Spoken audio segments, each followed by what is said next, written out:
need to hurry this along, so listen up. I've got just over 2 hours to find all the ingredients I need for this dinner, so I'll need all the help I can get. I'm a chef, you see, madam, and I was working on a ship. Not just any ship, but a floating palace called Titanic. The way I see it, 90% of cooking is getting the best ingredients and letting the natural flavours speak for themselves. Good food doesn't have to cost the earth. And that's what I'm going to show them with this dinner. Now, I'm going to leave you with Kieran Sloan, the proprietor of Soars, who knows a thing or two about food. Right, well, get yourselves in. Nadine has lovely Belfast bap for you today. Barney's going to tell you all later about the Belfast bap. And we normally have Irish dry cured bacon on it, but today we've got lovely Irish mature cheddar, okay? So it's from 5 Mile Town. So she's going to go around with this, and I'll sort of try and give you a wee bit of a history. And we've got loads of samples in here and what we sell. And if you're a foodie, this is like a foodie's heaven.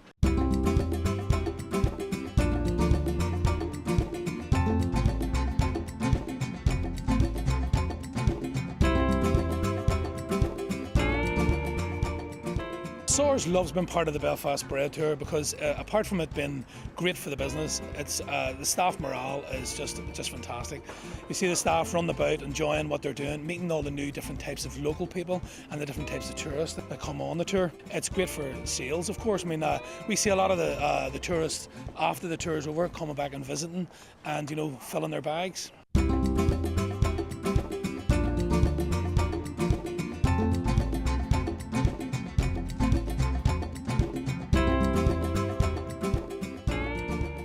It's good for us because it gets people to learn that the bar is just much more than a pub, and also the fact that we would support and sell products from all the microbreweries, so they get a chance to taste sort of the local beers that are produced here in the north of Ireland. The reason why the bar is called the John Hewitt is because John Hewitt officially opened the unemployment centre, so in respect to that the bar was named after him.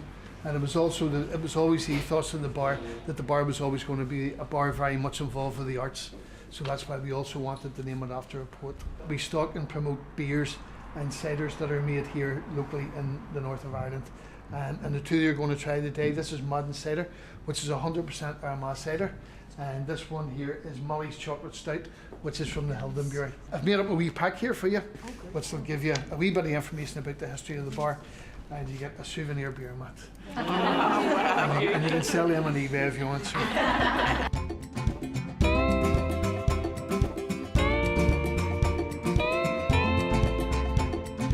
I got my Belfast beers and my Irish stout.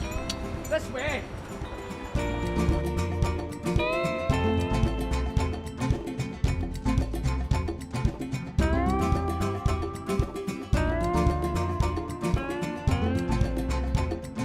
Welcome to one of the oldest buildings in Belfast. If we were standing here when this building was built back in 1711, we'd be overlooking the River Lagan. Or madam, you make me stand on it, so be a wee bit careful. And when you get inside, Chef James is going to introduce you to something volcanic. Because it's the oldest building in Belfast, rumour has it I'm the oldest waiter, but it's never been confirmed. What we have for you today is our rump stick. What we do is we season and sear the meat only. We send it down to you in hot volcanic stone. You get to cook it and finish it off exactly as you like it at the table.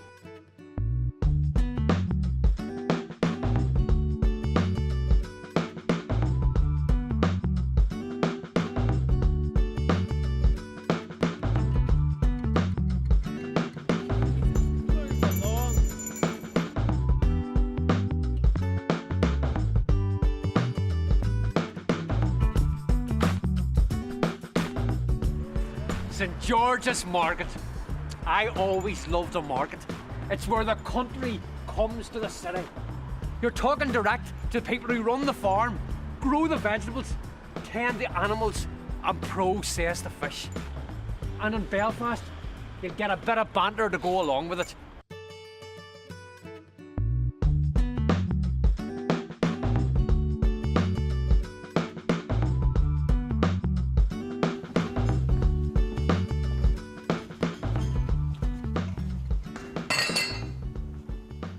Our head chef has this joke.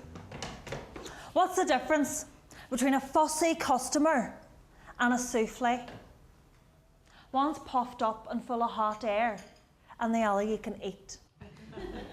Look at this plate. It's a kosher plate from the Titanic. The Titanic had 5 kitchens, as well as this whole kosher kitchen for all the Jews emigrating from Eastern Europe. Culterland, McAdam, O'Fee. We know who O'Fee is? The statue with the moving eyes. But McAdam? That's not Gerry Adams, you know. Oh, no. It's named after Robert Shipboy McAdam, Belfast Presbyterian and scholar of the Irish language who saved thousands of manuscripts in the 19th century. These are the people that saved their language from extinction. Their language.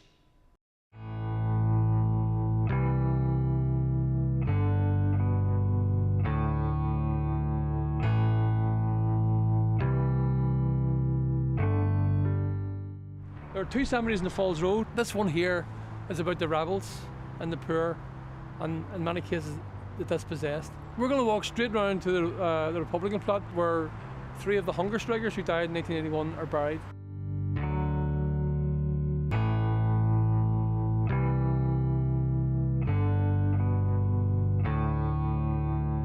In 1988, during the burials of those who were killed in Gibraltar, the funeral was actually physically attacked by a loyalist gunman who was standing just somewhere in the vicinity of the Celtic Cross, the black Celtic Cross.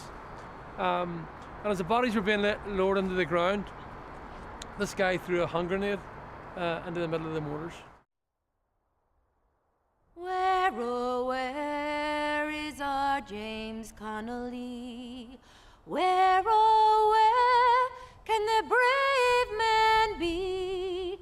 He has gone to organize the union, so working men might yet be free.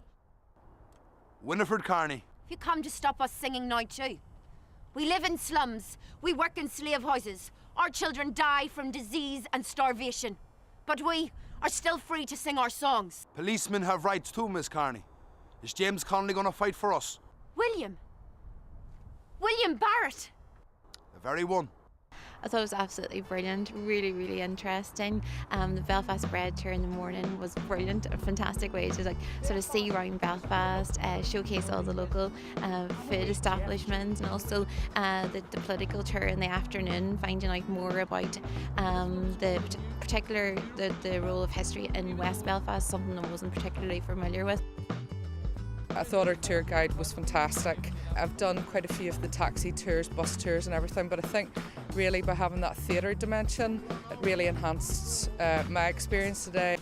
The actors were just phenomenal, really, really good, and it made everything seem real. You're told a lot of facts and figures on tours, a lot of history, but to actually bring it to life like that really makes it quite special. This is something that could be rolled out across Northern Ireland. It isn't just for tourism, it can be local tourism. People really understand their history and heritage of their local area as well, so I think it would be fantastic.